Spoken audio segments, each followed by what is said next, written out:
Boa noite a todos. Hoje, exatamente 5 de agosto de 2025, estamos nós reunidos para estudarmos a obra Missionários da Luz. E hoje nós vamos iniciar um novo capítulo, o capítulo 18, intitulado Obsessão. Vamos iniciar fazendo a nossa prece de gratidão. Vou pedir para a nossa irmã Rosiane fazer a nossa prece de gratidão. Nossa querida Claudinha não pôde hoje se fazer presente, mas ela está bem, graças a Deus. Então vamos envolver a nossa irmã Rosiane para fazer a prece de gratidão e nós vamos estar iniciando um novo capítulo, né? Então vamos estudar agora sobre a obsessão. Vamos orar? Neste momento, divino amigo, voltando novamente nossas rogativas a Ti, queremos te agradecer inicialmente por esse instante e te rogar a Tua assistência amiga para o bom entendimento do estudo do novo capítulo que vamos iniciar nesta obra, da qual temos a grande alegria de absorver novos aprendizados. Agradecidos por esse instante, agradecidos mais ainda, Senhor, porque estamos aqui no esforço nosso para darmos um passo mais à frente, no intuito, Senhor, de melhorarmos, de fazermos o melhor. Mas mesmo assim, divino amigo, não esquecermos que sem Teu amparo, sem Teu aconchego, não conseguiremos. Por esse motivo, estamos aqui buscando esclarecimentos para que assim fortalecemos esse propósito da oportunidade divina que temos nesta encarnação. Mais uma vez, voltando a Ti, dizemos: ficai conosco, divino amigo, hoje e sempre. Bom, vamos então. A conselho de orientadores experimentados, o agrupamento a que Alexandre emprestava preciosa colaboração reunia-se em noites previamente determinadas para atender aos casos de obsessão. Era necessário reduzir, tanto quanto possível, a heterogeneidade vibratória do ambiente. Heterogêneo é o quê? Exatamente, né? Ele diz que era necessário, quanto possível, né? Era necessário reduzir essa diferença vibratória do ambiente. O que compelia, né? Empurrava ali a direção da casa a limitar o número de encarnados nos serviços de benefício espiritual. Então, quanto maior o número de pessoas, maior a diferença vibracional. Porque cada um é um pensamento. Por isso é que ele diz aqui que a casa compelia, de certa forma, era obrigada, né, a limitar o número de encarnados no serviço de benefício espiritual. Semelhante capítulo de nossas atividades impressionava-me fortemente, razão porque, depois de obter a permissão de Alexandre para acompanhá-lo ao trabalho, interroguei-o com a curiosidade de sempre. Perguntou André Luiz. Todo obsidiado é o médium na acepção legítima do termo? Olha que legal essa pergunta. Então, todo obsidiado é um médium? Ele diz, na acepção do termo. Qual é a acepção do termo? Que médium não é aquele ser. Todos somos médios em um grau qualquer. Mas essa mediunidade é porque o amigo espiritual nos influencia, o nosso anjo da guarda nos influencia, um espírito dependente químico nos influencia, se nós estivermos em sintonia. Então, quando ele diz todos somos médios em um grau qualquer, é nesse nível de influência. Agora, médio verdadeiramente é aquele que tem a mediunidade ostensiva, né? Ele dá a psicofonia, ele enxerga os espíritos, ele escuta os espíritos. Então, esse é o que a gente vai chamar de médio ostensivo. Esse ostensivo não são todos. Então, a nível de... Porque o livro dos Espíritos pergunta, até que ponto os Espíritos influenciam em nossa vida? Muito mais do que tu imagina, quase sempre são eles que vos dirigem. Então, os Espíritos influenciam a nossa vida. Por isso daí somos médios, em um grau qualquer, né? Mas ele ainda diz, raros são aqueles que dele não tem pelo menos um rudimento dessa faculdade. Agora, ostensivo não são todos. Por isso é que ele diz aqui, todo obsidiado é um médio na acepção legítima do termo, ou seja, médio ostensivo. Vamos ver a resposta? O instrutor sorriu e considerou. Médios, meu amigo, inclusive nós outros, os desencarnados, todos os somos em vista de sermos intermediários do bem que procede de mais alto, quando nos elevamos, ou portadores do mal, colhidos nas zonas inferiores, quando caímos em desequilíbrio. Então vamos já ticar isso aí. O que ele diz? Porque todos nós não recebemos influência? Sim. É o que a gente acabou de comentar. Ele diz, inclusive nós outros, os desencarnados, porque quantas vezes os próprios desencarnados não recebem influência de outros desencarnados superior? Não é verdade? Lembra do ainda há pouco, quem foi o trabalhador que foi trazido para falar numa reunião mediúnica? O Dionísio. E o Dionísio estava sendo inspirado por quem? Pelo Alexandre. Então, Alexandre desencarnado, Dionísio desencarnado, e o Dionísio estava sendo o médio de Alexandre, porque ele estava recebendo a inspiração de Alexandre. Ele diz, em vista de sermos intermediários do bem que procede do mais alto, quando nos elevamos, porque se eu me elevo, se eu me esforço para me tornar um humano melhor, logo eu recebo a inspiração do mais alto. Ou eu posso estar recebendo ser um portador, né, o porta-voz do mal. Em que momento? Colhido nas ondas inferiores, quando caímos em desequilíbrio. Então, não é uma questão, eu posso até estar me esforçando. Se eu cair em desequilíbrio, nesse momento eu sou portador do mal. Eu sou portador do mal nesse momento. É isso, gente, que a gente tem que estar atento. Se eu vou falar, a minha fala, eu estou sendo portador do quê e de quem? A quem eu estou servindo com a minha fala? É esse tipo de autoobservação que nós temos que ter. Porque às vezes vem a vontade de você falar, aí você pensa antes. Meu Deus, isso que eu vou falar cabe para um espírita cristão? Não, não cabe. Então eu vou calar aqui mesmo. Então nós temos que adquirir o hábito de pensar antes de verbalizar. Principalmente quando estamos em grupos. Ali sabe aquela conversinha, aquela conversa? É ali que a gente tem que estar muito vigilantes. Porque eu oscilo. Vamos lembrar da passagem de Jesus com Pedro? Lembra? Quando Jesus pergunta o que os homens dizem do Filho do Homem, ou seja, do encarnado, né, de mim.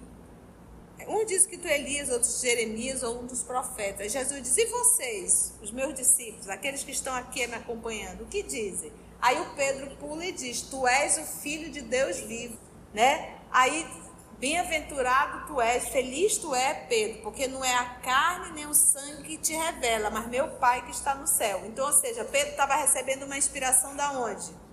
Do mais alto, da divindade.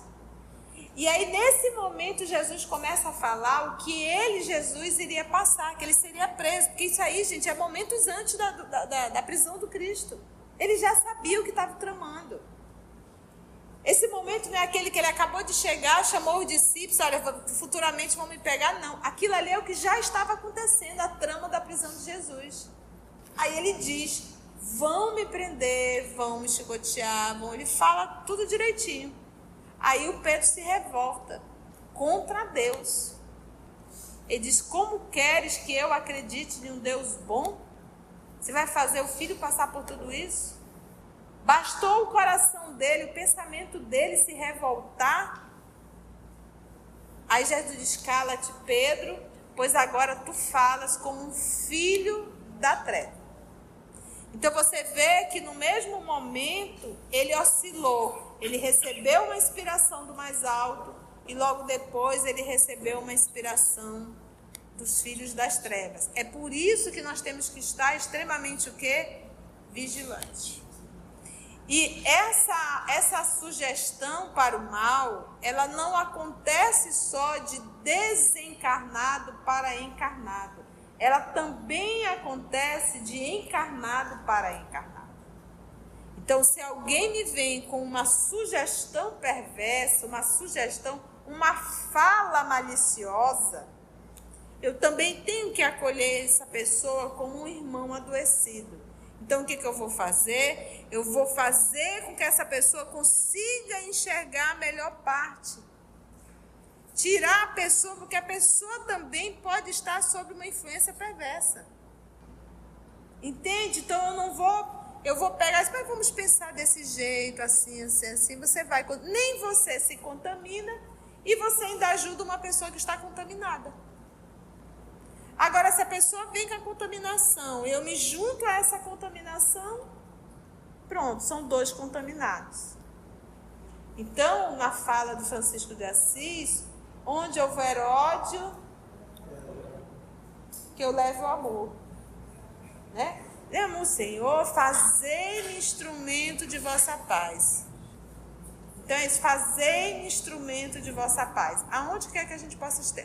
E é isso que a gente tem que estar sempre vigilando, sabe? Vigilância. O que eu estou pensando, o que eu vou falar. O que eu estou pensando, o que eu vou falar. Antes de falar, eu vou pensar.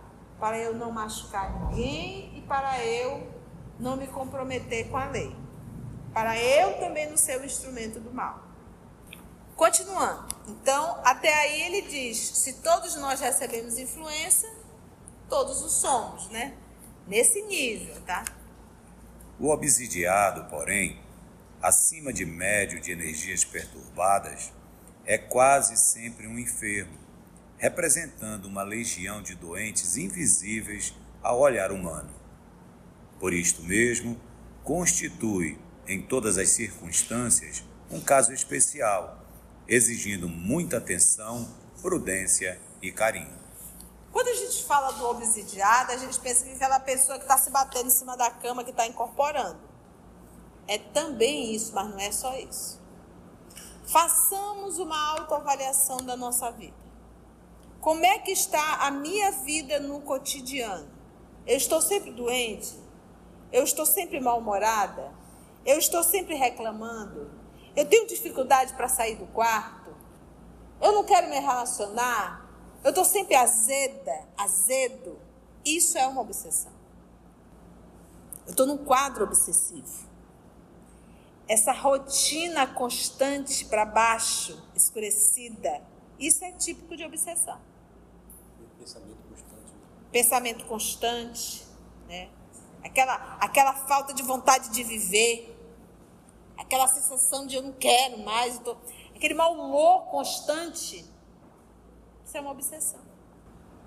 Então, o obsidiado, porém, acima de médio de energias perturbadas. Por que médio? O médio é aquele que está mediando. E aí, ainda há pouco você me trouxe o termo fluido, o quê? Os fluidos adoecidos, fluidos infectados.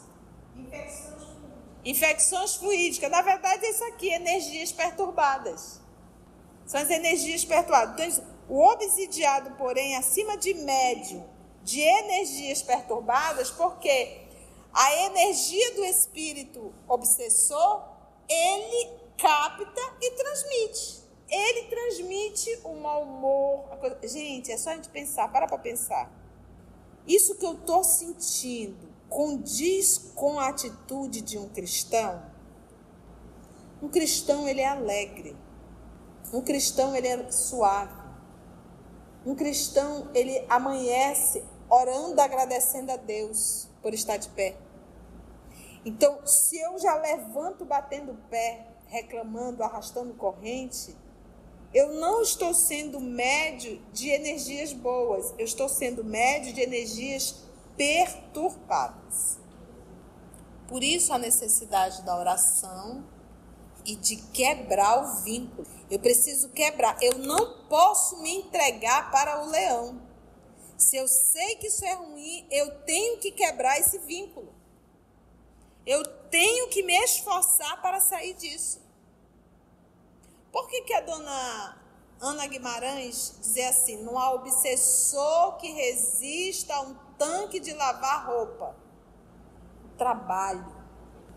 Principalmente o trabalho sem nenhum interesse. Entendeu? Que aí você sai desse círculo vicioso. Então todo dia você está do mesmo jeito, todo dia você está do mesmo jeito, todo dia você está do mesmo jeito, todo dia você está do mesmo jeito, você está envenenada. Você está envenenada. O obsidiado, porém, acima de média de energias perturbadas, é quase sempre um enfermo. Eu digo assim, se eu acordo todo dia mal-humorado, primeira pergunta é: para onde eu estou indo à noite? Todas as noites. Que me faz acordar num mau humor tamanho. E ainda mais, eu já amanheço cansada. Será que isso já não é um sinal de obsessão, que eu preciso mudar isso? Porque eu me recordo há muitos anos atrás, eu orando para uma senhora, uma jovem senhora, e um amigo espiritual falou bem assim: não adianta, porque eu pedia que acolhesse os irmãos que estavam com aquela pessoa, até o ponto de dizer: não adianta, a gente tira esses, ela arruma outros. Eu achei tão interessante, isso faz muito tempo. Então, se a pessoa não faz uma mudança íntima, não adianta. Tem pessoas que se alegram de acordar mal-humorado. Acha bonito. Não tem quem diga assim: não fala comigo não, porque eu acordo mal-humorado, eu não gosto não. Não tem pessoa que diz: não, de manhã eu sou assim. Gente, a gente não tem noção, isso não é bonitinho. Isso é uma porta para a obsessão. Como é que eu posso voltar ao corpo depois do recreio? Porque os espíritos falam que ao anoitecer, o ato de dormir é o nosso recreio. É um momento de liberdade. E eu fico nesse mau humor que muitas vezes a gente começa como uma tolice, só que depois isso toma uma proporção muito grande. Então nós temos que lutar contra essas más tendências. Então, de energias perturbadas, é quase sempre um enfermo, o obsidiado é um enfermo, representando essa criatura uma legião de doentes invisíveis ao olhar humano. Ou seja, não é nem um e nem dois, não. É uma legião. Gente, a gente estudou no livro Libertação, o caso, era Margarida o nome dela? Qual era o número da legião com Margaridinha? Um pouco mais de 60, lembra? Fora os ovóis, as condições de ovóide. E quando ela foi à igreja, todos foram junto com ela. E pendurado num carro, pendurado por cima, se meteram tudinho ali. Tu imagina a gente olhar uma cena espiritual dessa?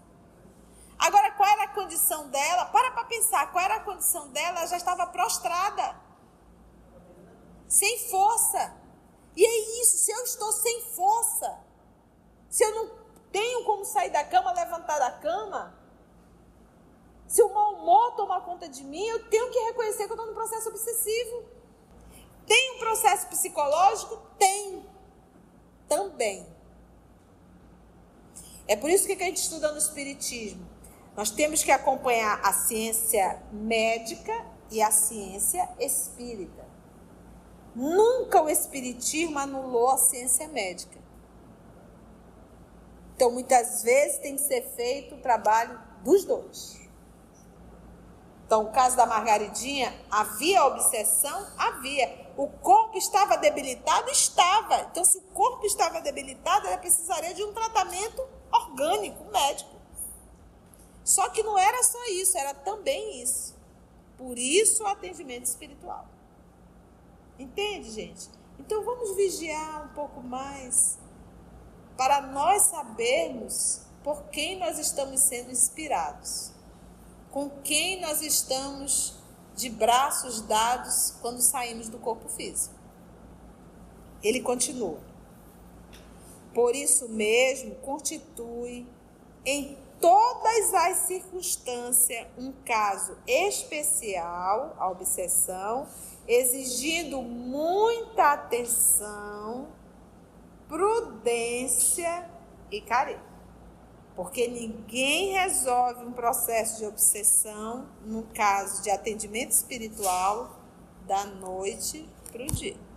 Lembrando as conversações ouvidas entre os companheiros encarnados, cooperadores assíduos do esforço de Alexandre e outros instrutores, acrescentou André Luiz. Pelo que me diz, compreendo as dificuldades que envolvem os problemas alusivos à cura. Entretanto, recordo-me do otimismo com que nossos amigos comentam a posição dos obsidiados, que serão trazidos a tratamento. Opa, que bom, esse capítulo vai ser bom, que a gente vai tratar bastante da obsessão, né? Então ele diz, né, compreenda a dificuldade, né, que envolve os problemas referentes à cura. Entretanto, recordo-me do otimismo com que nossos amigos comentam a posição dos obsidiados que serão trazidos a tratamento. Ou seja, apesar de, como ele diz, esforço, né, atenção, prudência e carinho, ele diz assim, quase sempre dá certo, né? Vamos ver. O generoso mentor fixou um sorriso paternal e observou. Eles, por enquanto, não podem ver senão o ato presente do drama multissecular de cada um. Não ponderam que obsidiado e obsessor são duas almas a chegarem de muito longe, extremamente ligadas nas perturbações que lhes são peculiares. Nossos irmãos na carne procedem acertadamente, entregando-se ao trabalho com alegria, porque de todo esforço nobre resulta um bem que fica indestrutível na esfera espiritual. No entanto, deveriam ser comedidos nas promessas de melhoras imediatas.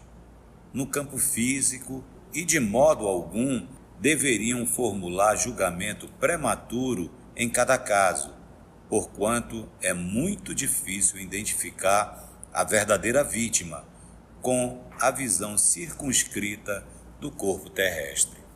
Vamos entender isso aqui?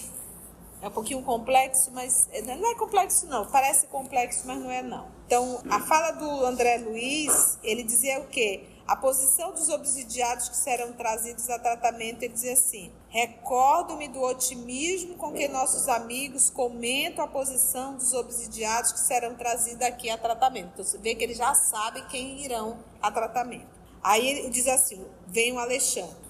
Eles, os trabalhadores, por enquanto, não podem ver senão o ato presente do drama multissecular de cada um, que é exatamente isso. Os trabalhadores, eles estão comentando, mas eles só conseguem avaliar aquela situação, não conseguem puxar o passado multissecular de vários séculos das encrencas que nós trazemos. Então, se eu tenho um inimigo do mundo espiritual, algo eu fiz. E essa obsessão aqui que ele está tratando é uma obsessão mais ferrenha, né? Porque existe aquela obsessão simples, né? A obsessão simples, que é aquela obsessão da dependência química, dos vícios morais, né? Essa é assim, tipo assim, eu gosto, você gosta e vou estar junto contigo e vou me alimentar disso. Difere dessa obsessão realmente mais ferrenha, essa da vingança, do ódio, né? Não é uma obsessão simples. Não ponderam que obsidiado e obsessor são duas almas a chegarem de muito longe, né? Daí ele falar muito secular. Extremamente ligadas nas perturbações que eles são particulares. Então, no processo de obsessão, Eles estão interligados, obsessor e obsidiado, ligados por um ódio. Aqui, como o Alexandre está no nível maior, né? Por exemplo, o Alexandre, ele pode ter esse conhecimento, mas os outros trabalhadores, que é isso que ele está falando, nem sempre conseguem ver esse passado.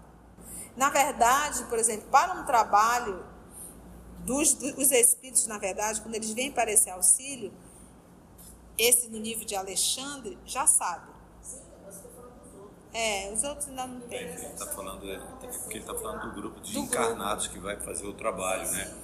Que o André está comentando muito, porque esse grupo está muito otimista, mas eles não. Aí o que o Alexandre vem dizer assim, bom, mas calma aí, é bom o otimismo, mas eles não conhecem o que está, essa particularidade que ligam eles, né? Eu acho que até para ilustrar, para ficar bem claro, novamente falar da família da família Guimarães, né? A própria Anete, ela comenta um caso desse, há muitos anos atrás ela comentou, e realmente isso fixou, que era um caso foi uma jovem no centro espírita, formada, acabou de formar, e essa jovem surtou, mas surtou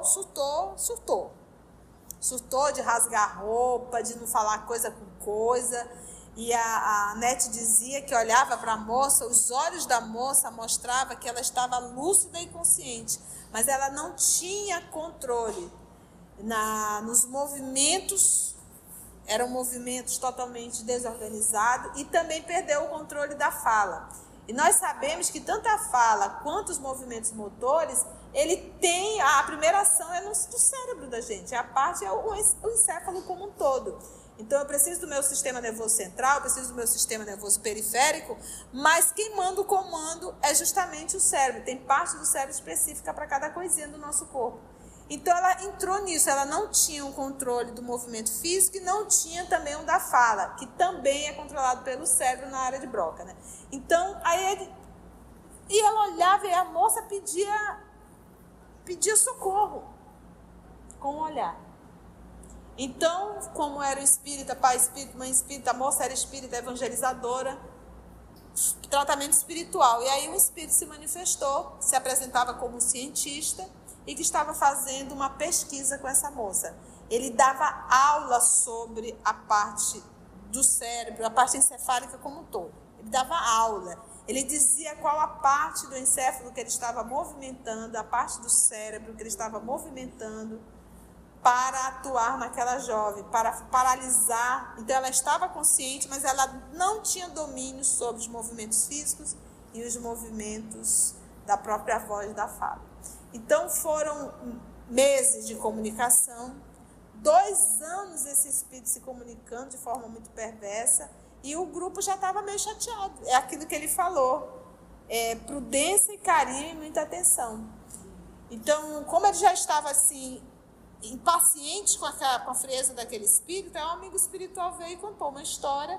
Há muitos anos atrás, um espírito reencarnou com uma grande missão como cientista, principalmente na área encefálica, e ele tinha um amigo muito, muito legal, que era seu parceiro, que ajudava. Um belo dia ele saiu do laboratório, quando ele chegou em casa, a esposa estava morta e as 2 filhas estavam mortas. Então ele se desesperou tanto, se desestruturou tanto, que ele abandonou a ciência. E aí esse amigo muito próximo procurou ele, deu toda a força para que ele voltasse para a área da ciência. Ele até voltou, mas não era mais como antes. Obviamente, eles acabou desencarnando, todo mundo desencarna, e no mundo espiritual ele buscou e ele descobriu que o assassino foi quem? O amigo. E o amigo era quem? Hoje encarnado? A moça. Então, é o que o amigo espiritual falou, e é isso que ele está falando.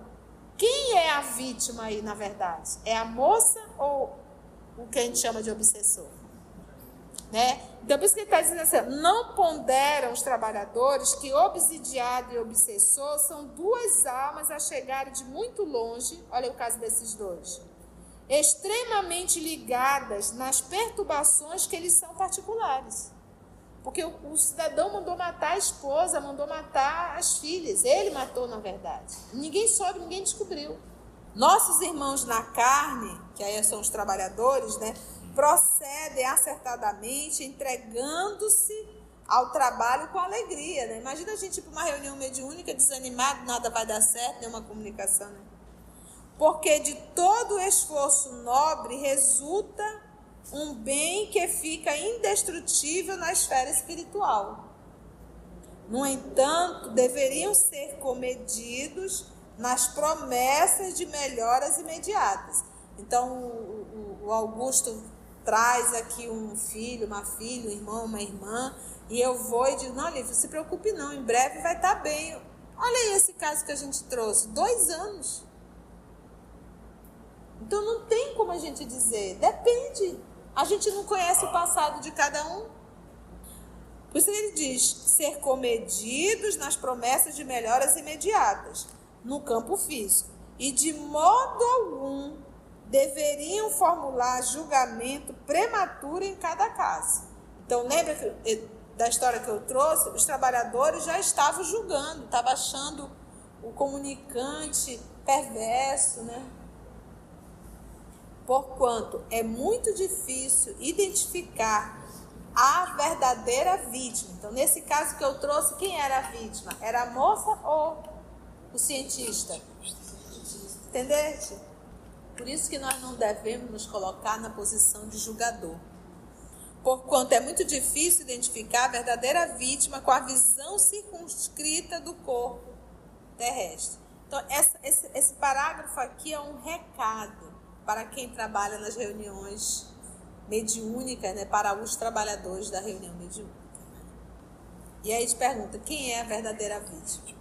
Depois de pequena pausa, Alexandre continuou. Também observei o exagerado otimismo dos companheiros, vendo que alguns deles, mais levianos, chegavam a fazer promessas formais de cura às famílias dos enfermos. Claro que serão enormes os benefícios a serem colhidos pelos doentes. Todavia, se devemos estimar o bom ânimo, cumpre-nos desaprovar o entusiasmo desequilibrado e sem rumo. Então, imagina eu na reunião, o pessoal traz as pessoas adoecidas e eu, como um trabalhador, fazer promessas que a pessoa vai ficar boa.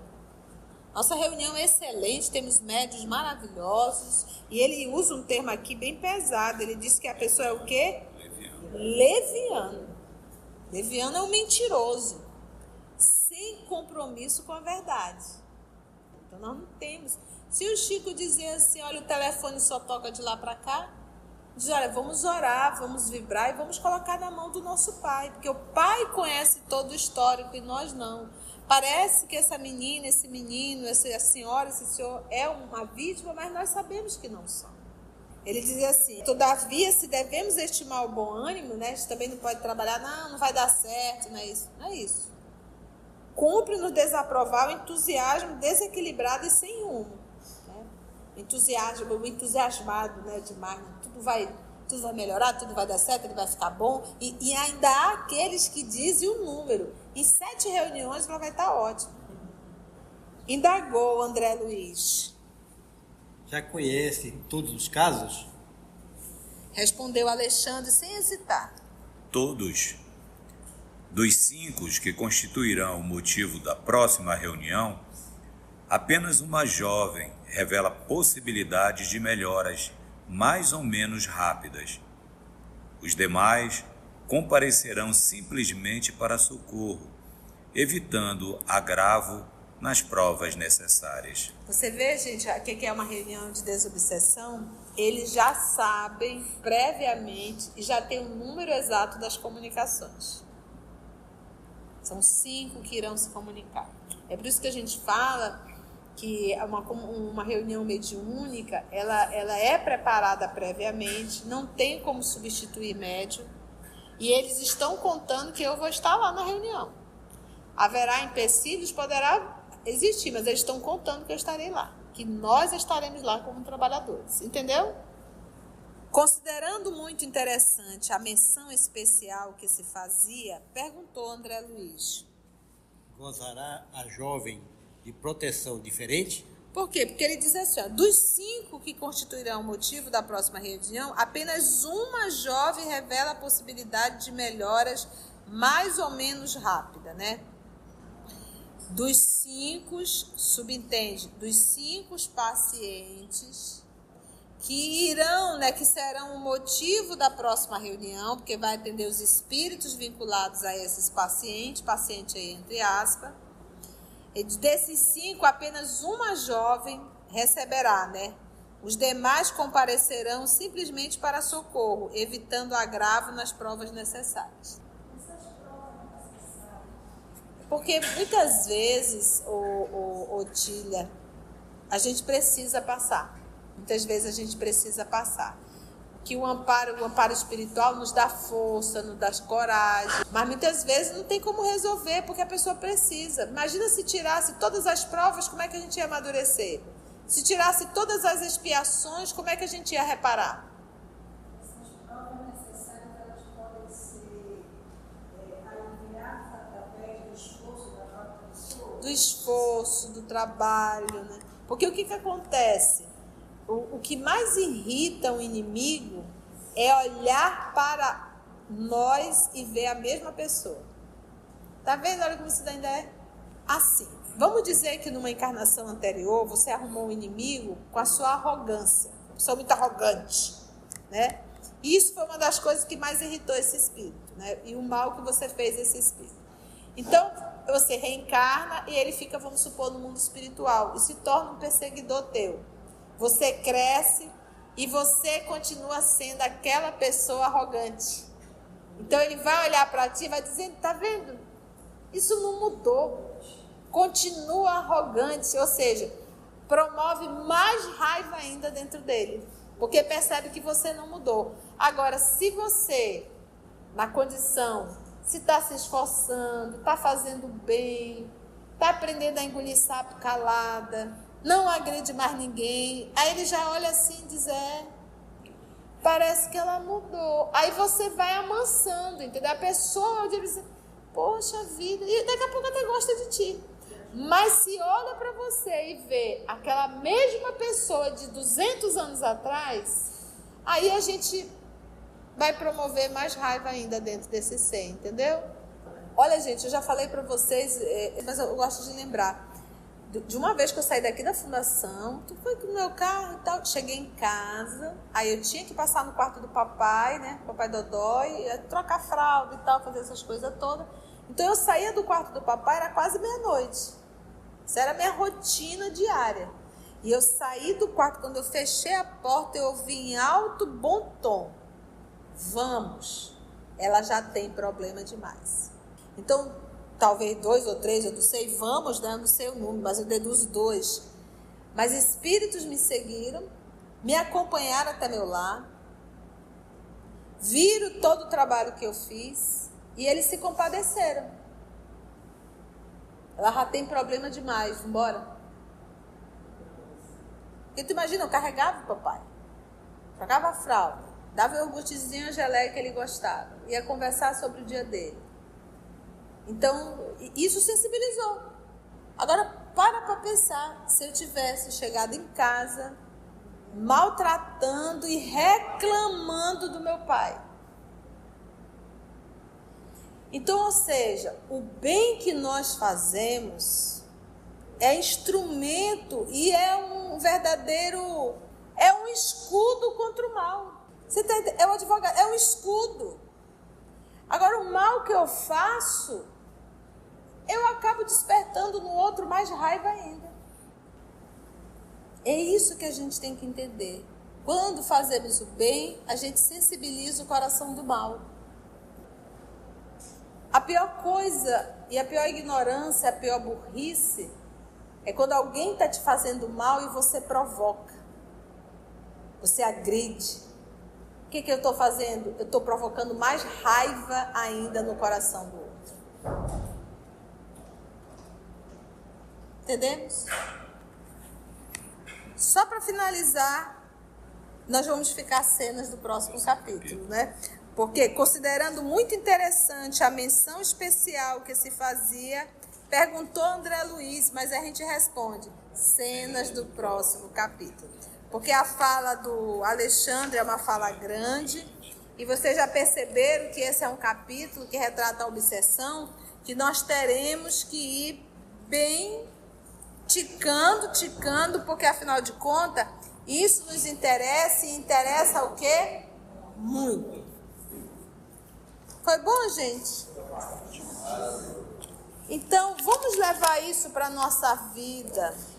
Vamos ficar atentos naquilo que vem na nossa cabeça, como está a nossa emoção.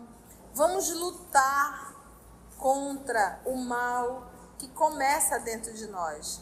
Vamos usar mais o recurso da oração. Você consegue olhar para Jesus e olhar Jesus emburrado? Ele é o modelo e guia.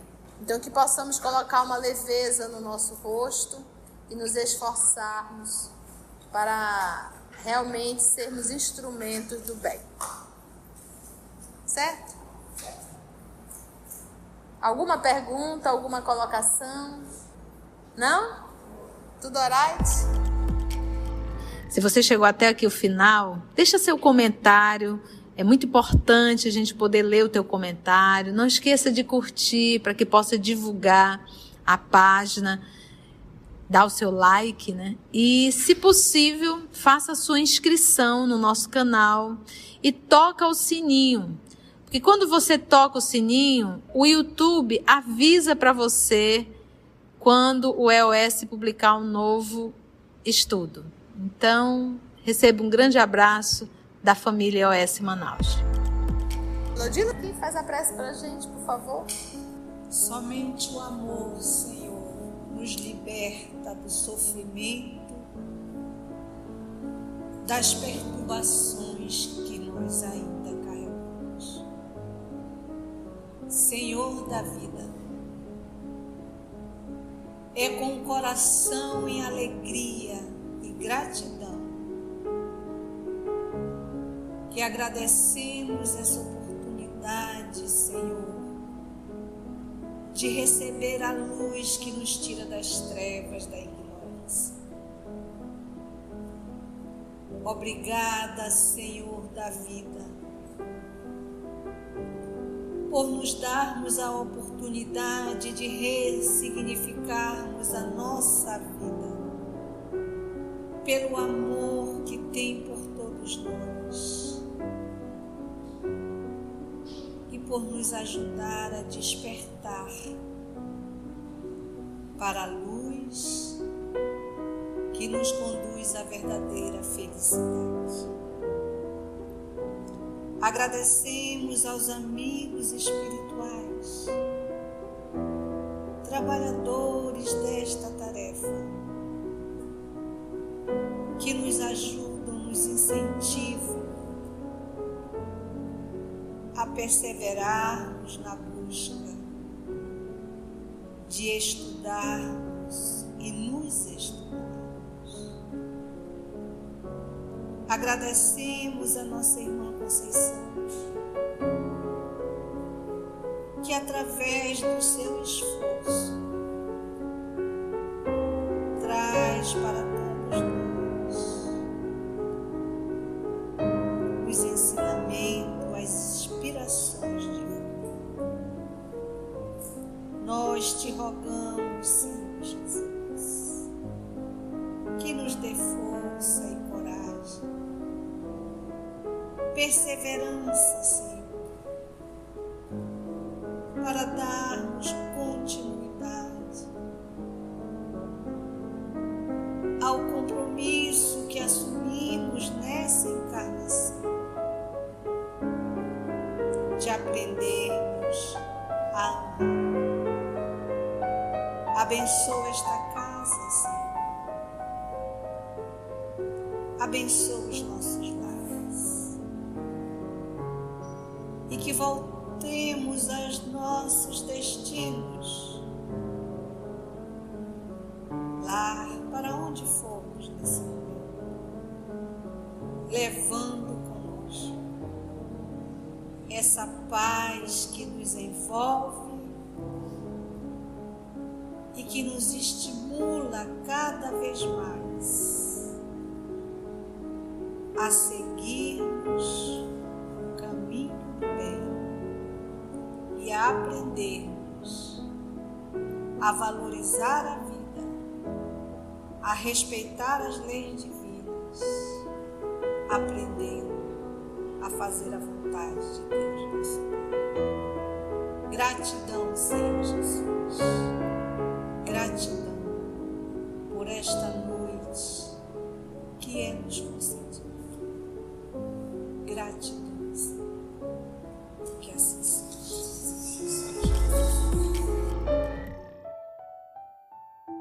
EOS Manaus. Estudando para servir ao Cristo. Visite nosso site em www.eosmanaus.org. No YouTube, procure o canal EOS Manaus. Participe do nosso grupo no Facebook. No Instagram somos @EOS Manaus. Escute e estude na Rádio Manaus de Estudos Espíritas. Estamos, também, em diversas plataformas de áudio. Procure EOS Manaus, no seu aplicativo preferido. EOS Manaus. Estudando para servir ao Cristo.